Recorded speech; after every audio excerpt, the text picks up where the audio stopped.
girls, it's Monday. Welcome to 5 Girls 5 Minutes. I'm Sarah, for anyone who doesn't know who we are, and I have much to discuss.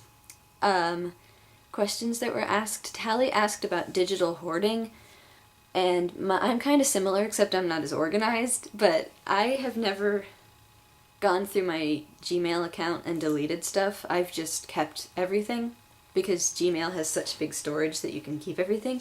And that way, if I ever need to reference something that I ever got, I can go back, I can search for it, and then it comes up. It's really nice, but I'm not organized about it. I'm computer organization challenged, because I don't really organize. I don't have... Everybody on Tumblr talks about GIF folders. So they're like the last picture in your GIF folder is your emotion about this event or something. I don't have a GIF folder. And I only have a few. I have 5 GIFs, and they're all in just my documents. I don't make folders for every last thing. I do make music folders, though. I'm organized with my music. But yeah, I pretty much just hoard my emails. I used to keep crap.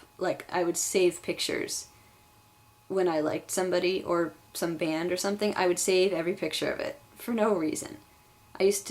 My documents was full of pictures and full of videos of the person or whatever. And I've since learned that it's not a good idea to save things unnecessarily. So a lot of times if I save a picture, I do something with it, and then I don't keep it. I put it on Photobucket, and then I delete it, because once it's on Photobucket, you don't really need it on your computer anymore. You can save it from Photobucket again if you wanted to. Anyway, that's kind of my answer. Yeah, I hoard emails. I keep everything. Because I feel like if I lost lots of my emails, if I just went through and wiped everything out, I would lose something that I needed. So, and Tara asked about local things that we can't get, where you live, something that you can't get. See, that's tricky for me, because there's not too much that I use or drink or whatever that you can't get around here. Dr. Pepper is abundant around here, which is good. But there's one thing that I really like that you can only get in England, I think, or World Foods might have it, and they're called Smarties, and Sally knows about these. They're chocolate candy. They're sort of like the British M&Ms, I guess. They're big. They're not like American Smarties. They're not the powdery, fruity stuff. They're big chocolate, and it's slightly bitter chocolate, and it's really good. And I think that's pretty much just an English thing. But I can't think of too much that you can't get around here, which makes this answer stupid, but, yeah. That beer that you drink sounds pretty cool. I get Stella. I get sad when Stella is not in restaurants. It devalues the restaurant for me if they don't have Stella. I went to an Irish pub with my parents on Saturday, and I was like, they don't have Stella? Oh, this place is not a refined establishment then. But that's just because I'm silly.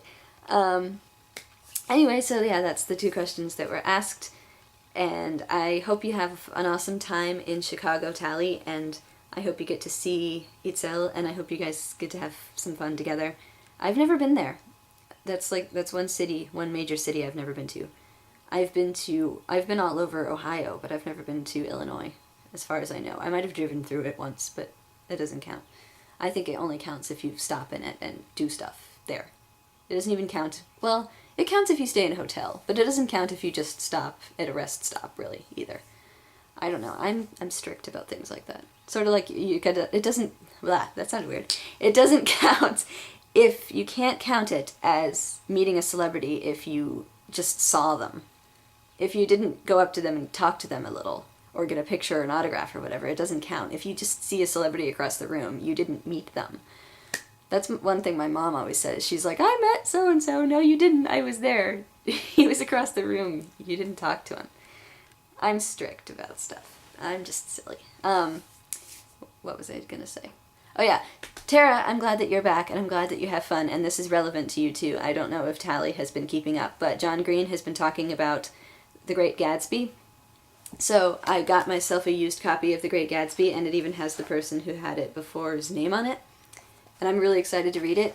It's a book that I have never read, but I've always wanted to read, and I know that it's a classic and lots of people like it. So my question is, Is there a book right now that you have not read, but it's a classic, or it's at least something that everybody likes, and you really want to read it, you just haven't gotten around to reading it yet? I'm like that with a lot of things. I'm like that with TV shows, too. But for the longest time, I never read To Kill a Mockingbird, and I'm rereading it now, and I love it, so I'm very glad that I finally read it. But I'm excited to read The Great Gatsby. I'm glad that John Green wanted us to read it, and I'm glad I could get it for $2 online. So, anyway, that's my question. I hope you all have a great week, and Tara, I will see you tomorrow.